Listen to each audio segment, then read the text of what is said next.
And that's on now. So I'm after missing all the lovely introductions on the recording, but again, welcome to Leona, to Claire, to Kathleen, to Patrick, and you're all very welcome this evening. I'm just going to keep an eye on the waiting room. There's still a pile of people flowing in, which is brilliant. So without further ado, Leona, we will start with you. If you'd like to put on your screen share, and I'll mute myself and stop talking. Thanks very much, Kathleen. I'm delighted to be here this afternoon. Thanks to ESCI for inviting us. It's going to be a very, very quick run through ESD policy internationally and nationally. So in an international context, the key drivers for education for sustainable development are obviously the UN Sustainable Development Goals that were published in 2015, and in particular target 4.7, which relates to ESD. ESD is seen as a key enabler for the achievement of all 17 SDGs, as well as being a target in itself. In terms of our engagement, we are members of the UN ESD Net group for Europe and North America region, and ESD to 2030 is one of two initiatives in that region. Ourselves in Spain have a country initiative with UNESCO that's been approved. From an EU perspective, it really comes under the Green Deal, so it's very much environmentally focused. And the EU Council recommendation on learning for the green transition and sustainable development, which was published last summer. And again, we're members of an EU working group for schools on learning for the green transition and sustainable development. In a national context, ESD contributes to the SDG National Implementation Plan that's overseen by the Department of Taoiseach and the Department of the Environment, Climate and Communications. And we report on SDG 4 quality education on the 7 targets and 1 sub-target there. And in particular, my area, SDG 4, but we'd also be reporting on literacy and numeracy and school retention and other targets under SDG 4. The Climate Action Plan then is another contribution that the department and the education sector make to the Climate Action Plan. ESD and climate literacy, the school buildings projects, the retrofitting projects and new school buildings, and the school transport system, which is under review at the moment with a very strong focus on sustainability. In terms of structures, we have an ESD steering group that's mainly made up of funding organisations, other government departments, and we also have advisory groups. So we have an advisory group for schools, and DFERS, the Department of Further and Higher Education, have an advisory group for their sector. And we're trying to encourage the Department of Children to establish a steering group for the early learning and care sector. So our first ESD strategy was published in 2014, actually predates the publication of the Sustainable Development Goals. And under that strategy, we really laid the foundations for ESD by embedding it across the education system, integrating it into the curriculum at all levels. And I'll show you that on the next slide. The output from the NCC audit on the curriculum and linkages to ESD that was published in 2018. ESD has also been integrated into the assessments of the state examination processes and inspection processes. It's also now a core element of all programmes of initial teacher education under the CAME standards published by the Teaching Council. It's a criteria for the summer provision CPD programmes for teachers and for the refund of fees schemes. And there's also a page on SchoolNet for ESD with dedicated resources, a whole plethora of resources related to ESD available there. This is an extract from the NCC audit. So you'll see each of the SDGs and where they are. There are linkages across the curriculum. That's gone back to 2018, and that's ongoing work in the NCCA to embed ESD.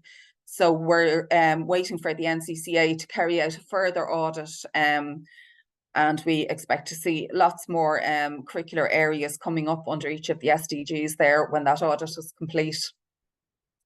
So our current strategy, ESD to 2030, is our second strategy. It was published almost a year ago, June 2022. It's co-sponsored by the 3 government departments with a remit for education, ourselves for schools, DFERS for the tertiary education sector, and children and youth for the early learning and care and youth sectors. It aims to ensure that all learners have the knowledge and the skills needed to promote sustainable development, so aligned to SDG target 4.7. It has 3 strands: the environmental, social and economic sustainability strands, and it's closely linked to global citizenship education, which comes under the Department of Foreign Affairs Irish Aid, which looks at ESD really through a global justice perspective. The strategy has 5 priority areas: advancing policy, ensuring that ESD is aligned to other government and Department of Education policies and strategies, and linking in with UN and EU groups as well, which we have accomplished in the last year.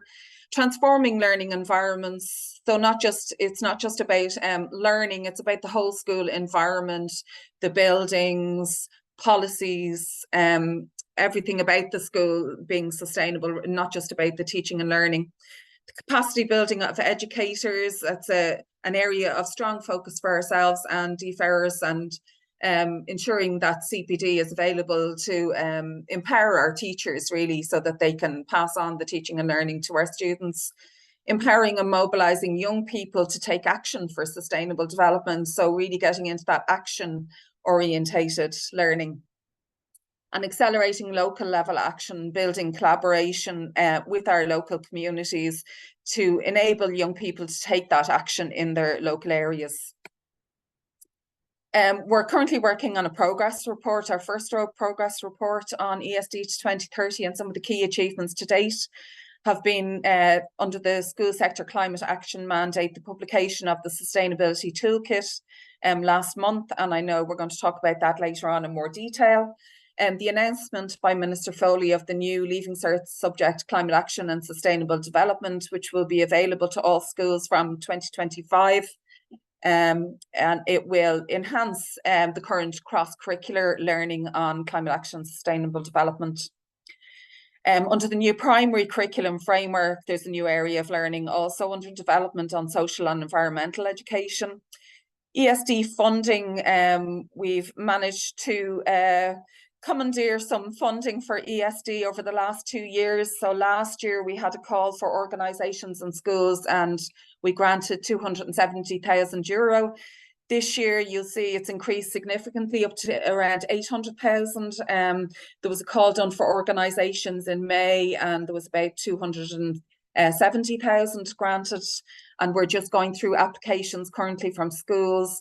And we had about 140 applications this year compared to 47 last year, and we expect to allocate over just over 500,000 to schools for projects implementing ESD to 2030 under that. We publish a quarterly ESD newsletter for schools, so we hope everybody here is subscribed to the newsletter. It has competitions, it has good practice exemplars from schools, research, all sorts of different information from across the different sectors of education as well. Our next issue will be December. We've done a mapping exercise of CPD for teachers, and that's available on our ESD to 2030 webpage, a list of all the CPD. The international collaboration we've talked about already, the UN and the EU working groups, and the progress report that we hope to publish before the end of the month, hopefully. As I said, all the information there is available on our ESD to 2030 webpage, and if anybody has any questions, ESD is our easiest contact address, esd@education.gov.ie. Thanks very much. Excellent, Leona. One quick question there. Subscribing to the ESD newsletter, easiest way to do it? If you go to the ESD to 2030 webpage, there is a link there to the newsletters. You can either see the newsletters or subscribe. Brilliant. Thanks. And I can attest to the fact that the newsletters are fantastic, full of information, full of links, full of ideas and resources. That's absolutely wonderful whistle stop tour, and so much in that presentation that, again, as I say, we'll make the presentations available to you so that you'll have time to kind of digest them. But it's very important that we understand our national context in the international context. So Leona, thank you so much for that.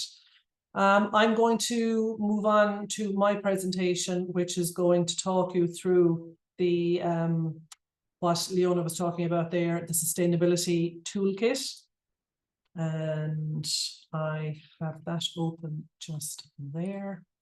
Share. And is that in slideshow mode? Not yet. We just see your folders there, Norma. That's it. That is? No, not yet. If you've got two screens, you might want to switch screens. Maybe is that the problem? Quite possibly. This whole two screen scenario drives me cracked. Any good? Yes, you just need to press. Mode. Yeah. I won't resume slideshow.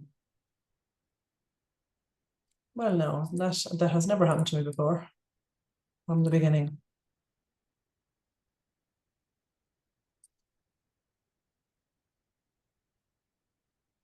Not happening now? It's not in slideshow mode, but we can see the big slide. Yeah, I have no idea why it's not. I'm just going to come out of it one more time and just see if I can get back into it again. So screen share. What I need to do now is close down a couple of windows because I have a lot of windows. Open. Share. Yeah, awesome. Look, we'll have to go with that anyway. Is that slideshow or That's perfect. That'll do. Okay. Look, apologies for that. Now I don't know what the technical error is there. Okay, so I'm just going to follow on briefly from what Leona was saying there about how public sector bodies are expected to lead by example and how there has been the production of a sectoral specific mandate for schools. And from that mandate then came these documents that were published or were launched by the Department of Education in September, just this September 2023. So the sustainability guidelines, the self-assessment tool, and the policy template statement. So I'm just going to talk you through those briefly today. We all know that, as Leona was talking about there, the ESCI 2030 plan, and one of the objectives within that plan was to publish a revised LEAS document, which we know we got last year in 2022, the quality framework. And within that, then we have the explicit mention of the idea of sustainability in the school, and it comes under the leading learning and teaching domain, the standard on managing challenging and complex situations, and of course we have the two statements of effective and highly effective practice. So the school prioritizes and promotes as a core value a commitment to sustainable development. The school community collectively develops and implements practices and policies to embed principles of sustainability in the school's daily routines. So that is probably that is the gold standard. And I suppose it's very important that everybody understands that the department very much realizes that schools are in very, very different places on their sustainability journeys, and that everybody's starting point in this area is going to be different. Leona mentioned the sustainability goals, and again she also mentioned that education is both a goal in itself and a means for attaining the other goals. And again, you know, it should be an interesting exercise even to see how familiar students are with the 17 goals. Can they identify them? I did that exercise with a school I was working with recently, and they were able to identify an awful lot of them, but not really get to the background about what it's about. And again, when you talk about sustainable development, I suppose everyone thinks of climate and biodiversity. They don't think of all of the other range of elements that are incorporated in this in the 17 goals. So in September, we had the launch of these three documents here. The climate action mandate, from which we got this, which talks about middle school. Sorry, Norma, I think you're changing your slides, but we can't see that on the screen. Oh, okay. Do you know what we're going to do now? We're going to hold 1 second. Screen's shot. I'm going to see if I can just start from scratch, because sometimes that's the easiest place to go to. Shut down everything. You can sing there again now, Patrick, while we're waiting. Okay, as I said, my vocals aren't totally brilliant today, but black is the color. I do a good tune in the pub. Grand. So it'll be 2 seconds now. So I said opening from scratch is probably the easiest way to go. And if I screen share and screen share and share, I wouldn't mind if we practiced this earlier on. And now there are people in the waiting room that I must let in as well. All good, no stress.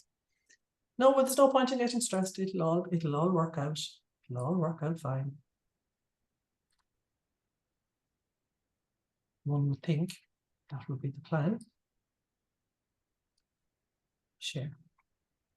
It's just disappearing off my screen, which I have no idea. If you, just in the bottom of your screen, there's 3 buttons there, and if you click on the slideshow at the bottom of the screen, there might be one for slideshow that might work for you there. If As many a Zoom I have done now in my role as an education centre director, and I have never had this issue. I am so sorry, everybody. I have no idea why it's not working, because as I say, I have used it so many times before myself. yes, so that button you're hovering over, Yeah. that wasn't working. Can you go to the? I'm just thinking. As I have it up in front of me now. I have the two screens. That's perfect. And if you click again, see if we see. Yeah, perfect. Now you're working. We're in business. We're in business. Okay. So I was just talking to the background of the slides that Leona was talking about. The presence of the reference to sustainability now in the LAOS document under the leading teaching and learning domain. Mentioned the sustainability goals and the sustainability guidelines and self-assessment toolkit. Okay, so this was where I was at. So we were good, Patrick? Me a thumbs up if we're good? Yeah, okay. So a sustainable school prepares our young people for a lifetime of sustainable living through its teaching fabric and day-to-day practices. It's very much that people will recognize that this isn't just a curricular piece, that this encompasses the whole school environment, how the building is operated, how the building is run, inside, outside, local community. It's quite a big piece. And as Leona mentioned, there are 3 strands to it: the environmental strand, the social strand, and the economic strand. So you can read that at your leisure. I'm conscious that I've taken up a bit of time trying to get the PowerPoint going. So as I said earlier on, and this is very, very important, that it's very much recognized that schools are in different places and are going to start at different places. The guidelines, which you should have all received copies to or links to, it's the guidelines themselves are the only document that actually have a cover. So that's the one that's on the slide there. The other 2 documents don't have an actual specific cover, but it does say that all teachers are ESD teachers. So it reminds me of when the literacy and numeracy strategy came out, and the literacy strategy was for the English teachers, and the numeracy strategy was for the maths teachers, and that was it. But that so very much wasn't it. And it's very similar here. The sustainability guidelines are not for the science teachers or the geography teachers or the CSP teachers. Every teacher is seen to be a teacher of sustainable development. Leona alluded to the NCCA audit, and there are lovely examples there of the links between different subjects. And as she said, that's a few years old now. So that might be a nice starting point for your staff in subject departments to have a look at how they feel their subject might fit in. I remember doing this with my staff for literacy and numeracy to see where they come in their subject department plans. So where under the sustainability goals do they feel their subject can contribute. And the guidelines then contain a fantastic A to Z of sustainability. So it's a huge list of ideas, activities, and programs that might help you as you're working your way towards your statement. And it's all inbuilt with hyperlinks. So you could, if you take a fancy to something, you can get a link into where you might get resources or more support in relation to that. The self-assessment toolkit, then the audit tool. So this is the interesting piece now. This is the piece that will require a considerable amount of work. It's based on the UNESCO document, and it is viewed as a whole school activity. Okay, so this is not just the job of the green school or the teacher who has looked after the green school. The views of all of the students and all of the staff, including the non-teaching staff, will be very important here. It is an internal document, so it's not for inspection, and it doesn't have to be submitted to the Department of Education. And the idea behind this document is that it's going to help you to assess where you are in your journey, what's going well in your school, and you will find that there is a lot that you are already doing. And then from the tool, you'll be able to say, okay, well, maybe this is an area that we're probably scoring a little bit less on. Maybe that's where we'll make our first focus, our first point of attention. And then the idea behind this tool is that will inform your sustainability policy statement. So what it is, it's a collection of statements, okay, under each of the headings there, so the whole school approach, under environmental, social, economic, cultural, teacher and student competency. And basically, there's a whole series of sentences, they are statements, and each school is actually scoring themselves on a rate scale from 4 to 0. So excelling, if you feel that your school is doing exceptionally well in that area. 3 for embedded, 2 for established, and 1 for emergent. Okay, so again, there's nothing negative about this, you know, and maybe finding yourself in a situation where your score might be very high, maybe in the environmental area, or the social area mightn't be as high in another area there. But again, this will help to inform what it is you're going to do next. This then feeds into the policy statement, okay? So what you have gathered, the information that you've gathered under the different areas there will help you to decide what it is you're going to put into your policy statement. And the nice thing about the policy statement is it's a template, okay? So all of the statements are presented together in this template, and you can, you know, for the moment, you can take out what you're not at, maybe, and leave in what you're doing well. You can relate it to your own school's ethos or your vision statement, mission statement, your school values, by linking, you know, ideas that are in it into the relevant sustainable development goal. It will state what's currently happening, and it will state what actions your school may take to progress your statement in your own context. Again, I've mentioned that it's a whole school endeavour, and it must be both within and outside of the classroom. So that's kind of a whistle-stop tour of those documents. They're all available. You should have received links to them back in September. If you haven't, we will be sending them on to you after this session anyway. So again, I think they're hugely useful starting point, because I do recognise that this is an area where people say, well, where do we start? I think that audit tool is an excellent place to start your journey, or to see, because you're not starting your journeys, you'll be actually very pleasantly surprised at how much you are already doing. So it isn't a case of starting your journey, it can be very much a case of affirmation of what's going on already in the school, and then also looking, well, look, maybe we're not so great in this particular area, maybe that's going to be our next focus.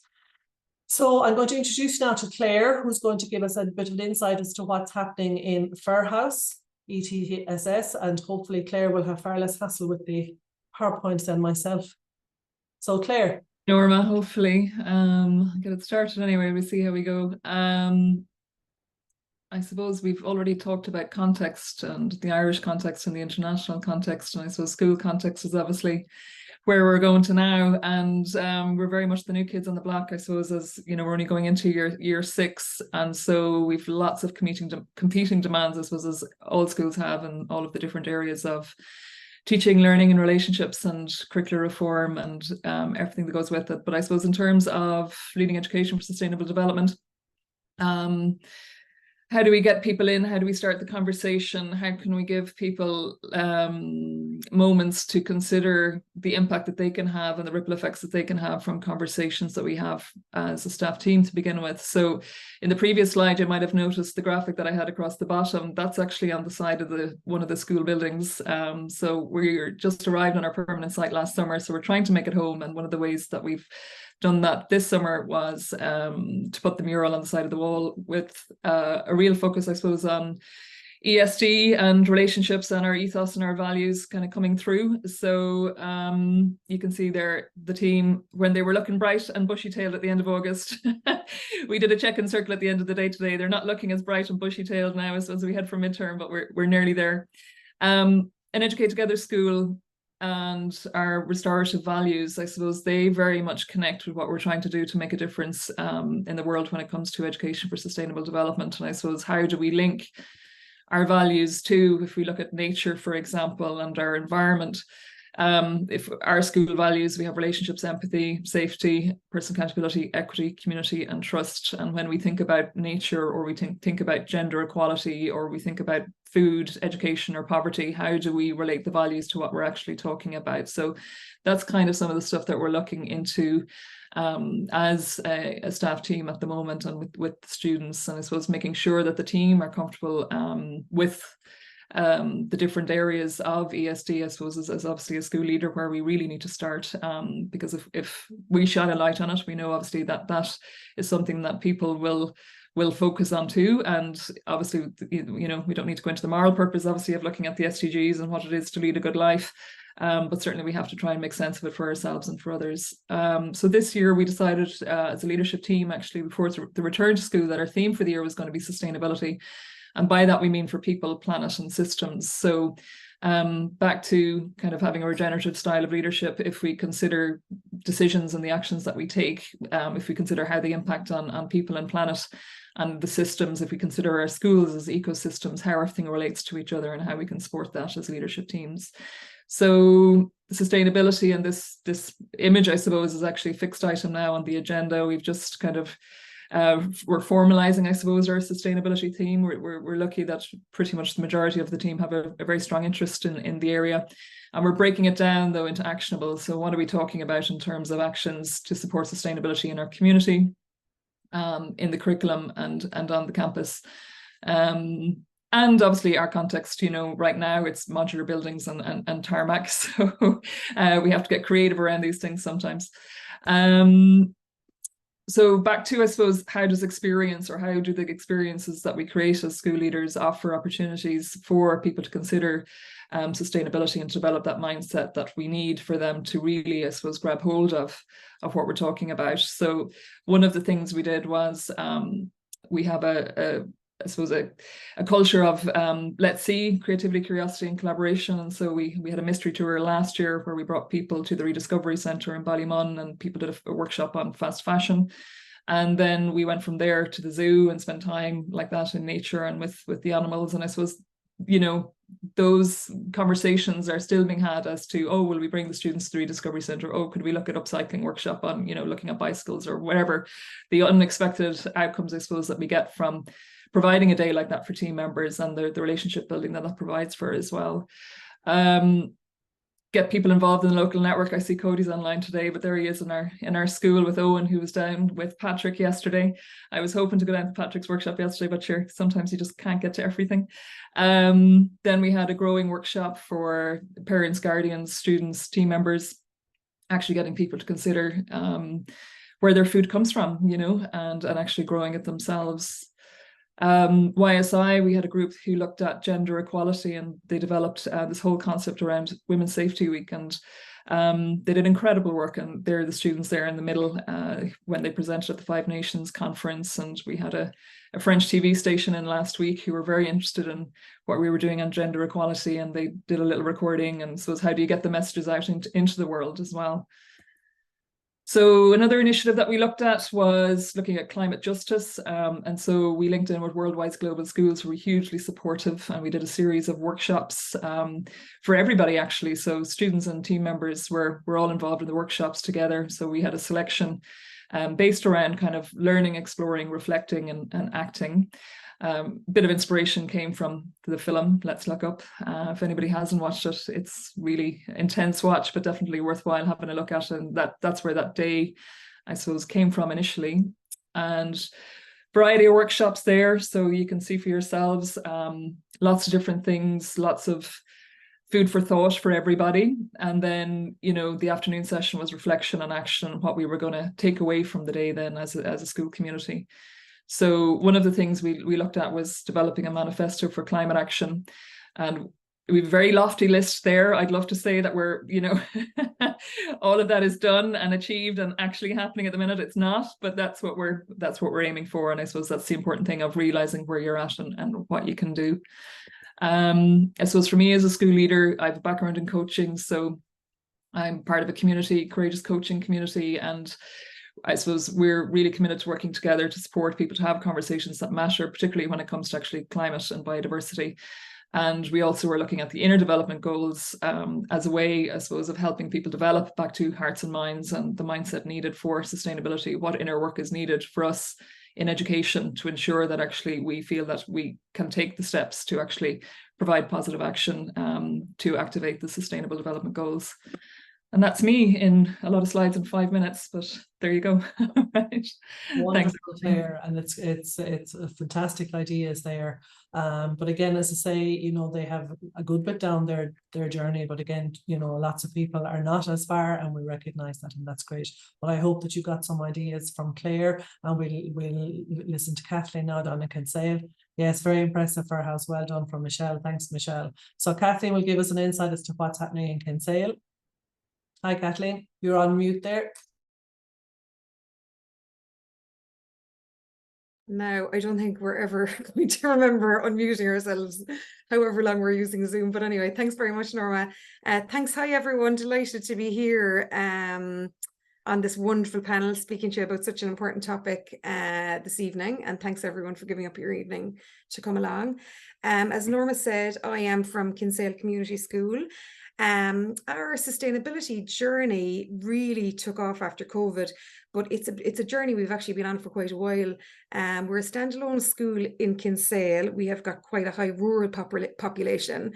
Lots of people have heard of Kinsale Community School as the science school. You know, we've won the BT Young Scientist competition a few times.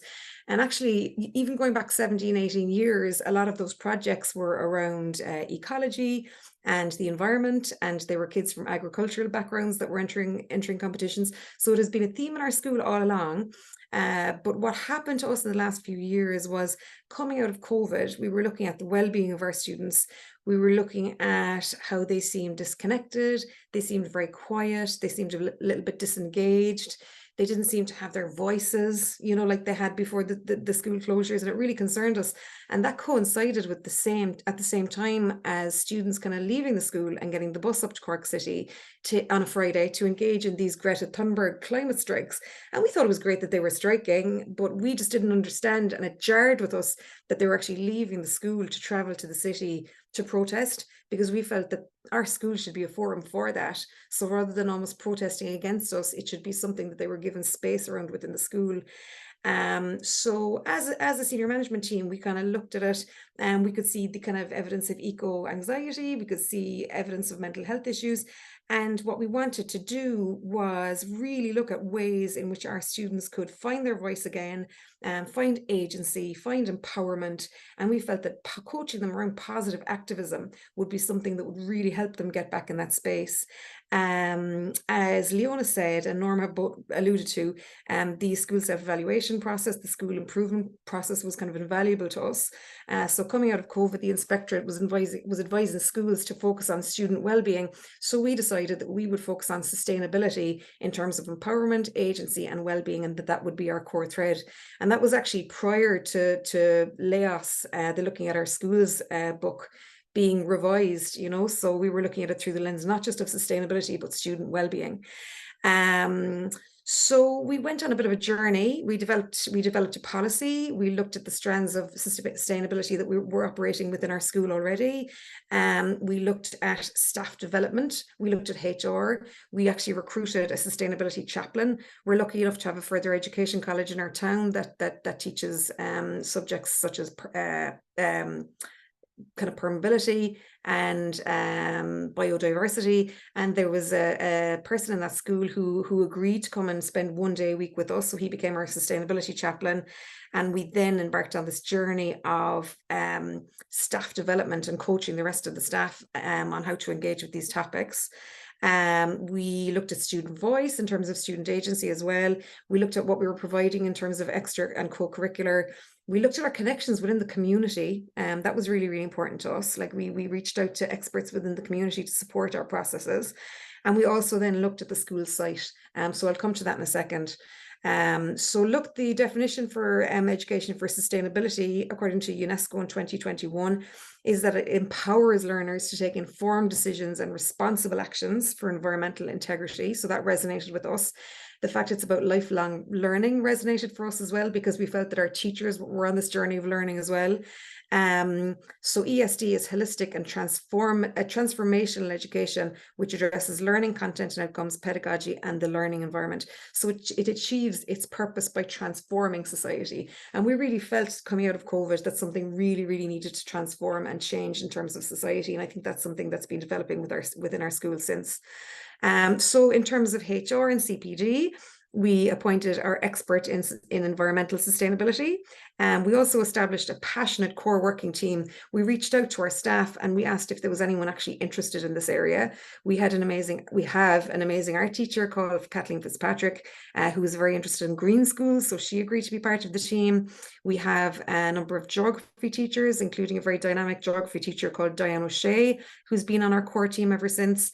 And we have an amazing lady who's our head of CSPE, Aoife Houlihan, who's really, really passionate about global citizenship. So she's on our team. So I'm naming them so that you get a sense that they're from a wide spectrum of subjects. And there are other people on the team as well, but I really want to mention those few. Every week, that core team has an opportunity to meet as part of the timetable, and I meet them. So I make sure that they have what they need to carry out the work that they need to carry out. We have an ongoing action plan that's really, really structured that we operate by, and it gives accountability. We are big on 365 in the school, so we have a sustainability channel on Microsoft Teams. So we regularly post things out for the whole staff to hear about. And that works really well. Klaus Harvey and the Green Team and students on the Green Team have delivered CPD to our staff. Something we found really, really effective actually is the student voice in terms of staff CPD. The idea that, that they're passing this planet on to the younger people, and the younger people are telling the staff, look, we need to take this action now. We need you to be interested in this topic. We need you to be talking to all of the pupils about this topic. That's something that really, really has resonated with staff on a kind of an ethical level, and getting buy-in from staff around school improvement work can be challenging. So I think that kind of emotional, ethical angle has been something that's really, really worked in our school. People are really getting into it, no matter what subject they're teaching, because of the ethics and because it's the right thing to do for the young people in the school and the young people in the town. So time has been a resource that we've tried to give the sustainability team. It's been really important as a school leader to support their work with time. We're so time poor in schools, and school leaders are so time poor, but being able to give that group of people both time every week to meet and plan, and also give them the ear and the support they need as a senior manager has been important to the success of their work. We also promote our sustainability activity heavily. So we get on the social media, we have an Instagram page, we have a Twitter page, and we also have a biannual school newsletter that goes out to the whole school community. So we really raise awareness, and we raise awareness around the activities that the young people are doing, and we really promote them and draw attention to them to try and get the whole community involved. We also encourage the staff to engage with sustainable activity. So rather than just teaching about it, we try and actually walk the talk in the school. Now we're in a very concrete heavy building, and I'll talk more about that in a second. But really simple, doable activities like reducing photocopying. So we've embraced 365 in the school. We're trying to get people to photocopy less, and that's been really successful. We've done some little numeracy activities around how many trees we've saved. We've encouraged staff to carpool, which has been successful to some extent. Our Green Team organised recycling bins and have given staff CPD around how to use their recycling bins, because as you know, sometimes apple cores and things like that end up in paper recycling, and our Green Team get really annoyed with that. So they address the staff around those issues. And our staff have actually started to do really amazing things by themselves. So we have one teacher who's organised a book selling approach or book selling shop modeled on circular economy, where she's getting kind of students to kind of sell used books and so on. We also have a book rental scheme in the school, so that saves the paper as well. As I said about the student wellbeing issue, like student voice has been a huge part of this, like it's been a major theme throughout. Like if there's something that needs to be said and it can be said by a student, we make sure that that's the way it happens, rather than the adults standing around talking about things. So as stated by many people, but here ESD has a key role to play in developing and enhancing participatory democracy. And a whole institution approach is one of the characteristics of effective ESD. So I think if it's going to be an element in your school, like the working towards getting whole staff buy-in is absolutely vital, like getting parents on board, students on board, teachers on board, managers on board, and other members of the community. If you can get that buy-in from everyone, it's really, really effective. We've worked closely with the ACCS and Laura Lundy in respect of the Lundy framework, which provides student voice to have the following: space, voice, audience, and impact. So that the students, it's all very well to have the students talking, but they need to have the correct audience in front of them so that their words and their intentions have the correct impact ultimately. So our student council has completed pioneering work with the ACCS and the DCYA in respect of student voice, so we're really supporting that. So just to touch, and I'm not going to go through all of this, but in the Q&A someone might be interested in some of it. There's lots and lots that we've done around student voice. So they were involved with the policy development. We have a green team, we have a student council, we give them leadership training. We have a podcast studio. So we have got lots of students that make podcasts around sustainability issues, and we're starting to post them now on our social media channels.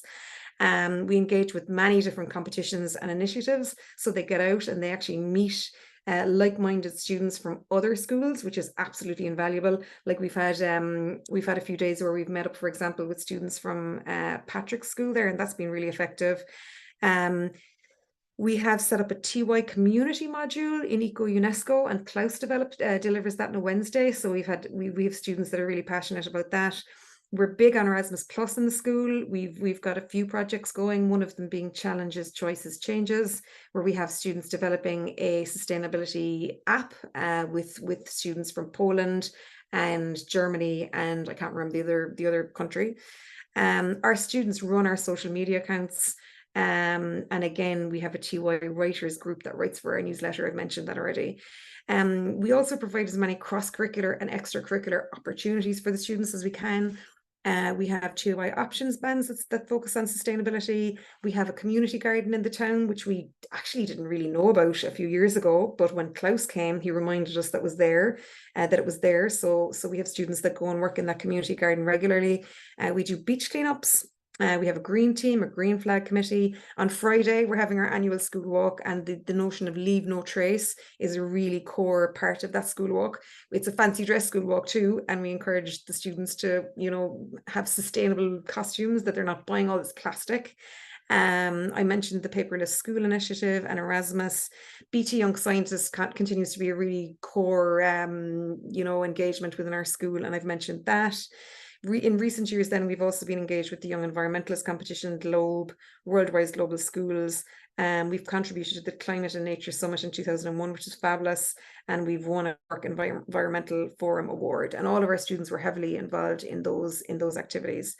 As I mentioned, we're a very concrete heavy space, but what we've been working on over the last 2 or 3 years as well is reconceptualizing our architecture and our space and trying to make it as sustainable as possible, and to give the students kind of real life experiences of what sustainable living looks like. So we harvest rainwater in the school, and we use the grey water to flush the loos. We have solar panels in the school as part of the Microsoft 2030 vision. We have cultivated wildflowers and biodiverse areas in the school. And actually, September this year actually was really exciting that we came back after the school holidays and discovered that we now have a fox den on site, which is we've never had before, but it's in one of the areas we've been planting trees. So we now have a nature cam on the little fox and her cubs, which is gorgeous, We've planted a little orchard. We engage with recycling, and we've moved it from oil to gas. We also have a glass house in the atrium, which is the heart of the school, and that's solar power. We have a solar powered irrigation system as part of that. We also have MyGug. It's kind of an egg designed by a local man that we actually can feed with food waste from the school. So our teams measure the food waste, feed it into the egg, and it produces a biogas for the home ec room. So that's kind of quite a new initiative as well that the students are really enjoying. Bike racks in our canteen, we're going plastic free. We're developing our hedging. We have a butterfly garden. We've kind of bought lots of water dispensers to minimize single-use plastics, and we've had the goatscaping in as well, which was very fun. So there's a picture there if anybody wants to ask me about that, they can. The arts are really important to me, you know, and we've got a really scientific and mathematical focus in the school as part of our school culture. But I feel if you really want to engage people and get them connected to a topic, any topic at all, like you have to engage through the heart. So I think you really need to engage with the arts. You really need to engage with art, for example. And we actually employed a local artist to develop this map, the sustainability map of our school. And it just seems to have resonated with people a lot more than, you know, the list or the bullet point list. So although we're very concrete heavy, you can see there's lots and lots of things going on in our lovely green map there. So I can come back to that again if anybody wants to ask me anything in the Q&A. We do have some further plans. We're collaborating with the Further Education College up the road to see if we can develop an eco square in the school in an existing courtyard area where we currently have 3 prefabs. But when we get our new building, those prefabs will be removed. So our vision is to develop this beautiful green square, which is kind of being designed in collaboration with the Further Education College. So there's lots there. But again, if anybody wants to ask me anything specific around any of that, I'd be happy to come back to it in the Q&A. Thanks very much, Norma. Just one quick question, Kathleen, just somebody's asking what size is your school? We have just under 1,500 students. Yeah, big school. Yeah, it's a big school, yeah. Fantastic, fantastic examples of student action, student voice and student agency. Yeah. Patrick, we're going to move on to you now. Thank you very much, Kathleen. If you have questions, pop them into the chat and we can answer them afterwards. You might just take down your screen share there, Kathleen. Thanks. Perfect. Stop share. Perfect. Thanks. I think we should just start on questions here. In God, following on Kathleen is hard. I mean, that's just amazing. And I just think, like, you know, I can't imagine that, you know, anyone on the call wouldn't want a slice of those cakes, you know, because it's just super, super exciting, you know, and that's the kind of school that we could be teaching and working in. And I also would think that, actually, do you know what? I just got a text there. I have to say, I hope she won't mind me. She's on the call. I just got a text there. I could see it come in from Aoife or David Princeton. She's like, jealous much? Yes, I am jealous. And we're told this is what we're aiming for. But I can also imagine that, like, if you're sitting there, you're like, we're never going to get there. And, you know, in my school, you know, we're not there yet, but we want to be there. And it's, you know, it starts with small steps. And as Claire said, you have to start the conversation somewhere. And Kathleen talked about getting people on board. And this quote I found in the strategy to 2030. And, you know, it talks about, like, we're asking the question, is it, like, what the kids are learning, is it actually relevant to their lives? Like, are we actually going to ensure that we survive as a human species? And at the moment, you know, the education system, the system we're in, is failing. And it's not just Ireland, it's across the board, because actually we have to activate individuals. And we all have to, and it's really interesting because someone mentioned in their talk, like, you know, about interest. This shouldn't be about, like, you know, are you interested in this area? Like, of course you should be interested, because this is about you. You know, it's about all of us. But actually, some of us just haven't connected to that yet. And so with the network, it's all about, like, bringing teachers and students together. And we are teachers, you know, we're not post holders. Well, some of us might be, but we're trying to lead from the classroom and create a space for a meaningful conversation. And I think this is where it is, like, meaningful work, like making sure that it's meaningful of whatever you're doing. And so I think what's really interesting when we talk to some people in leadership teams, they and principals might be thinking, oh God, I have to retrofit the building and I have to put solar panels on the building, and it's like, where am I going to get the money for all of this? But probably the most important thing you can do is actually foster conversations. And that's how you change a culture, because we're talking about a cultural shift here. And just as an example of that, I had show this slide to lots of students and you know, adults that are in training and teachers. And I asked them to kind of rank these climate actions here that are all mixed up into high impact actions and low impact actions. And actually students and adults were like, do you know what? They got them all mixed up, because, like, you know, we overestimate low impact actions and underestimate high impact actions. And it's as simple as actually giving students some knowledge to be like, look, whether you take the actions or not, at least you can make an informed decision. And same with our staff. Like, staff need lots and lots and lots of training. And so, you know, we know what the challenges are. Some of it is like a culture of apathy and acceptance, you know, a culture that we've actually fostered, you know, and created. And we need to make the choice to care and change that. And actually, it's complex. It is complex. Not that it's beyond our understanding, but it's complex in terms of, like, we have to be able to connect the dots between lots of different things and see how it relates to us and our lives. And also, obviously, all of this is perceived as something negative, you know, and we don't want to talk about it. But if you look at, you know, what Claire and Kathleen are talking about, like, my goodness, like, wouldn't you love to be working in that kind of a school, you know, and have those opportunities as a staff or as a student? So there's a really rich kind of landscape out there waiting for us, but it's going to take a bit of work to get there. And I think lack of knowledge and confidence is a massive, massive, massive, massive issue. And it's not one workshop or one piece of training isn't going to solve that. It has to be sustained. So just in terms of in the toolkit, they talk about a whole school approach. The Climate and Nature Summit, just as this is some supports that are available to you, it's not a be all and end all. It is not like a one-stop shop, but it's part of a package that maybe you could offer. And there's like some workshops there that help to start the conversation, you know, because actually it can be very difficult to have that conversation if you feel I don't have the knowledge as a teacher. And we've all been there when you're like, you know, at one point in time, you might know as much as there is in the textbook. And you're like, oh God, I hope they don't ask me beyond this. And as you kind of grow in that space, you kind of become okay with not knowing stuff and learning with your students. And so these online workshops are all there on the website, ISSN.ie, and there's a workshop and there's a worksheet with answers, and there's a walk and debate, which is really important for fun at the end of it. And what the teachers are saying to us, you know, doesn't work for everybody, but for a lot of the kids who are enjoying it, it fosters conversation, critical thinking, and it lifts the veil. You know, in terms of, we had a great conversation about farming in Ireland and does it make sense? And as part of that session, and I'm in a rural community here, and some of us are running from that conversation because it's so divisive, but we did have an organic vegetable farmer in that session talking about farming, and a dairy farmer too.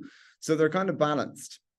And this is, when we look at all these sustainability pillars in the toolkit, they're all interconnecting. It's not just one or the other. Like, all these topics are weaving between them.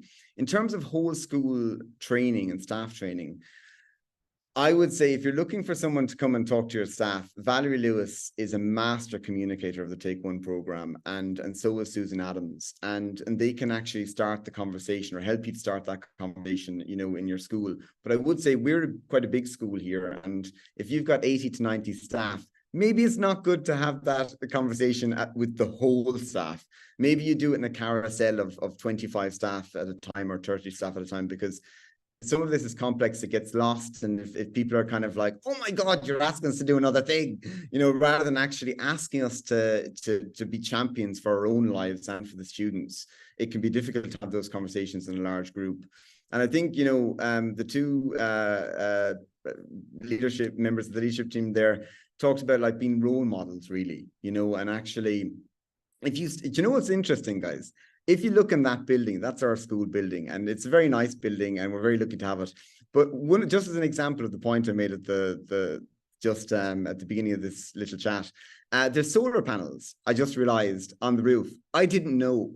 And I'm just like, you know, if we're doing these things in the school, it's important to share them with the students and the staff. And it would be lovely for people eventually, when they walk onto the site in Ortscoil to Amora, to say, this is different. It actually feels different, because it's not just planting that's like neat and tidy. And for, you know, so we don't have to manage the planting. There's actually meadows and there's a pond. And actually, as Kathleen was saying, that little red bit at the front, jutting out of the front of the building, has a big mural on it, you know, an artwork that inspires people. So, and we're starting to we have a little orchard, and we're trying to put in planting at the front of the school this year, and letting the grass grow, a meadow at the front of the school that we're starting this year, front and center, so parents can see it when they drive their SUVs. I'm joking about the SUVs. When they drive their kids into school to drop them off, but you know, so they can see it, to say like, look, we care, and you could do the same in your own garden. And I think, you know, just in terms of getting nature into school, We've bite-sized biodiversity for 15 minutes every Monday at 4 o'clock, just to kind of build our knowledge. Last night I did it's between Cody, myself, and Laura and Mary and Gillian. And last night I did a session on owls. I learned loads because I had to do research. There's little, you know, the more I know, the more I know I actually very little about nature. And so we have to try and start somewhere. On the website, we have, like, the kids and adults said to us, like, what can we do?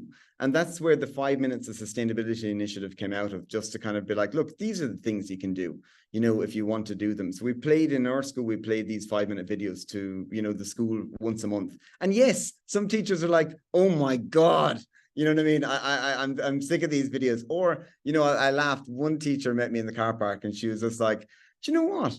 When I saw that video, you know, that I had to play another video, I was like, Jesus, Mary and Joseph. And then I watched and I was like, oh my God, the students are really good at that video. And that was a brilliant video. And people saying like, oh, I didn't realize emails have like used so much data.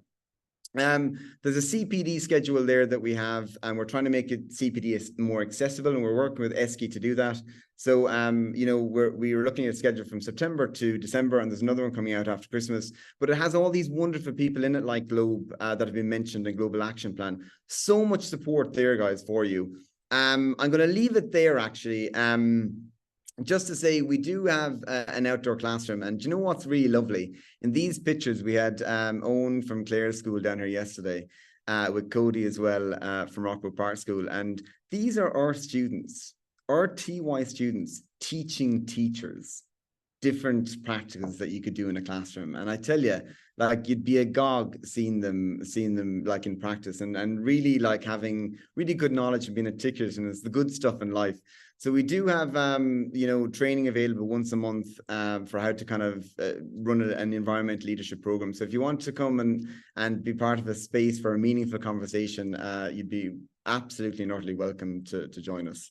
So thanks a million for being here, guys. Really appreciate it. Patrick, there was a comment there in the chat that says you're a powerhouse, and I would like to second that. You absolutely are. I'm just conscious that we've just hit the hour there. If there's anybody that has any particular queries or questions, I think it was an absolute fantastic to hear so much reference to students throughout Claire's and Kathleen's and Patrick's presentations, and empowering students and student agency just gives me great heart. Does anybody have any particular questions? Hang on, pop in the chat there. Somebody saying there how your TY environmental leaders, Patrick, were amazing. Lots of food for thought. Just thanks for the panel there. So Leona, I might just ask each person maybe on our panel just to maybe have one sentence maybe to finish off. And as I say, all the PowerPoints will be sent out to you, plus a copy of the sustainability guidelines, the assessment toolkit, and the template statement. And again, as I say, the template statement is one where you can just delete what doesn't refer to you at the moment, and it's an awful lot of the work is done. So Leona, a parting comment for our audience this evening. Thank you so much for joining us. It's late in the evening. Thanks very much. Yeah, I just think it's very inspiring to hear all of the work that's going on in the schools, and Kinsale and Fairhouse and Patrick's school down in Waterford. Like, it's fantastic to see policy in practice on the ground. So I'd just like to congratulate everybody on that, and hopefully the sustainability toolkit will help other schools now on that journey. Thanks very much. Leona. Claire? Yeah, just look, we're all in it together, and yeah, I think the more opportunities we have to come together to help each other and learn from each other, the better. So I know I've learned a lot there from everybody today, and it's lovely to have Leona in from the department too. So thanks everybody. And think big, act small. Like, start with something. What's the best first step you can make? That's what I would always say. Yeah. A lovely takeaway, Claire. Thank you. Kathleen? Do you know, I just want to finish on this, that I think it can be overstated as to how much training teachers need. Like, I think there was a slide up earlier on with all the SDGs and all the specific subject areas that everything links to. Just get teachers to trust their own expertise. Don't worry about it too much. Engage people through the heart, through the ethics, and really around what's doing best for what is best for the young people in their care. And you'll find people will get on board, and just stay away from perfection. You know, this is something that we just need to get stuck into now, and just trust people, you know, and get the student voice going would be a big thing as well. But good luck to everyone. Thanks, Kathleen. And Patrick, we'll give you the parting word. I don't know if I have much parting wisdom, but just to say, I think like it can be daunting, and Kathleen's right. Actually, look, there are teachers are their own experts, and they know what's best. And I think don't be scared. We're all in it together, and if you do feel a bit lonely, do reach out, because I know the guys in our own, it doesn't have to be the Irish School Sustainability Network. It could be a network in your own area. But actually it's great to have the support from other teachers who are you know, having the same challenges, and there's solutions out there. Excellent, Patrick. And just to say, you know, there was mention of solar panels there, and Patrick saying about panicking about solar panels. I know that in Budget 2023 sets out supports for the installation of solar panels with an output of 6 kilowatts in all schools. So that scheme will be developed and commence in 2023. So the solar panels are coming, and like they are the much bigger kind of infrastructural projects, but there's so much more that can be done on the ground. And, you know, looking back, there was a piece of research done by PISA in 2018, looking at Irish children and where they were in terms of their knowledge around environmental issues. And we scored very well. I think we were 7th out of the OECD countries for our students' ability to recognise or to be able to talk about the climate. But in actual fact, their ability to act, we actually came last in a very long list, you know. So this is the important thing, and it's just been so heartening to see what each of these schools is doing to get students active, because that is the key now. It is one thing to give them to the knowledge, but it's another thing to empower them into action. So I think we've all had some wonderful ideas here this afternoon, and this won't be the last time we'll get together, you know, but it's been brilliant. It's been affirming for us as a team who've been preparing this, to see such a great turnout at this hour of the evening. We want to wish you all the very best on your sustainability journeys. Looking at the next cycle of SSE that we're in now, we're moving into kind of different phase of SSE where it's a 3-year planning cycle rather than the 1-year planning cycle that we had heretofore. And that might be a place maybe to look at a 3-year sustainability plan for your school. It might be a focus for your SSE. It's just an idea. But thank you so much for joining us. Thank you to all of our speakers, to Leona, to Claire, to Kathleen, and to Patrick, and for all the time and effort that you put into it on behalf of ESCI, Education Support Centres Ireland, and on my own behalf. Thank you all. It's been a fantastic afternoon. Thank you so much. Take care, everybody. Let's just ask the panelists to remain on just for 1 minute.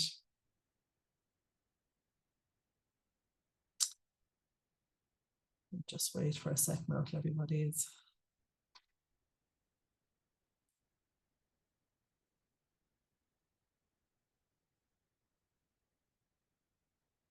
One second.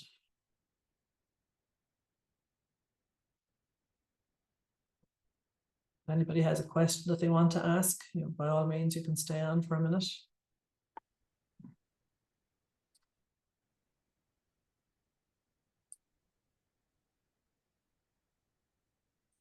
Yeah, there's still 9 in there, so I'll just make sure that we. There could be a few that are making cups of tea and things. No, I wouldn't blame them for that now. It has been Yeah. I would imagine for most. I can remove them there. So. Oh yeah. There, Kathleen. It's just ourselves. I think Leona might have. So that's it. Now 5 of us. And Michael. Norma, Claire, Patrick. I think Michael. That's it now, and that's the last one. Leona must have popped off. Yeah. Well done. That was fantastic. Well done, everyone. Yeah. We could have gone on for another half an hour, I'd say. Easily. So much information there, but it was just fantastic, and I think they felt very inspired. The comments were exceptionally positive there, so very well done. And well, we ran the panel